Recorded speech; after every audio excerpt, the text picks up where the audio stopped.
সকল প্রশংসা একমাত্র আল্লাহ। আজকে আমরা শুরুতেই আপনাদের কাছে বিলম্বিত হওয়ার সময় বিলম্বিত হওয়ার জন্য দুঃখ প্রকাশ করছি। সংসদ ভবনের দক্ষিণ পাশে মানিক প্লাজায় দেশনেত্রী বেগম খালেদা জিয়ার জানাজার টাইম দিতে দেওয়া হয়েছে। ওখানে দেশ বরেণ্য বিদেশি বিভিন্ন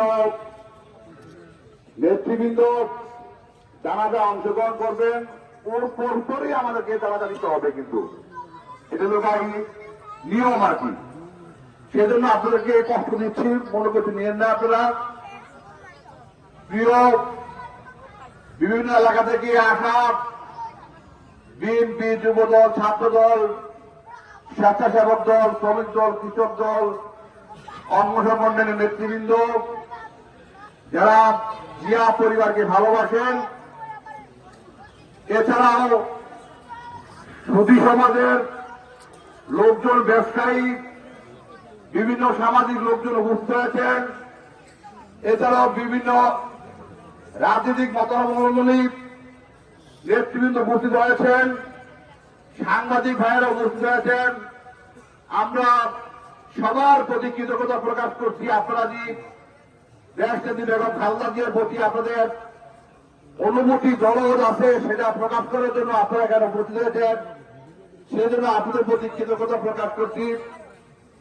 প্রিয় বন্ধুরা আমার, দেশনেত্রী বেগম খালেদা জিয়া ছিলেন একজন গৃহবধূ, সামান্য একজন গৃহবধূকে এদেশের জনগণ বাসা থেকে টেনে হেসে রাজপথে নিয়ে আসছেন।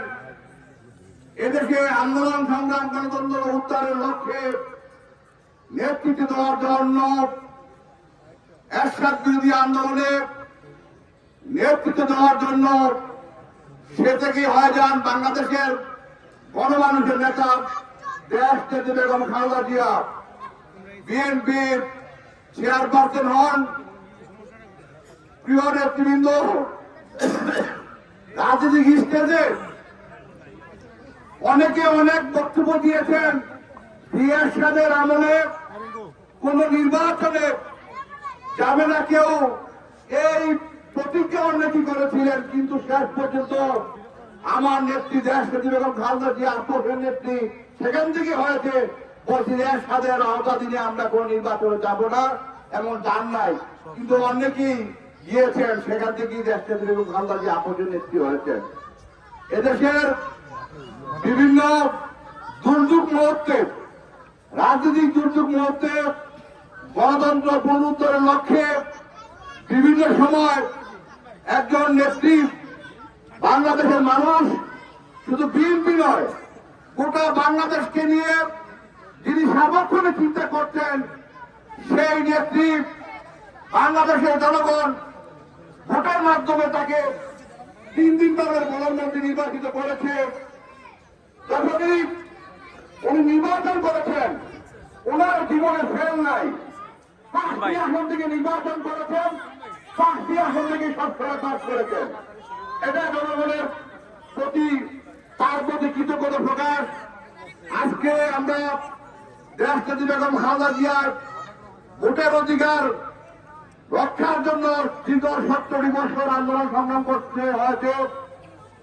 এই আন্দোলন সংগ্রাম করতে গিয়ে দেশনেত্রী বেগম খালেদা জিয়ার বিরুদ্ধে মিথ্যা মামলা সাজিয়ে রায় ঘোষণা করে জেলখানে রেখেছে খালেদা জিয়াকে।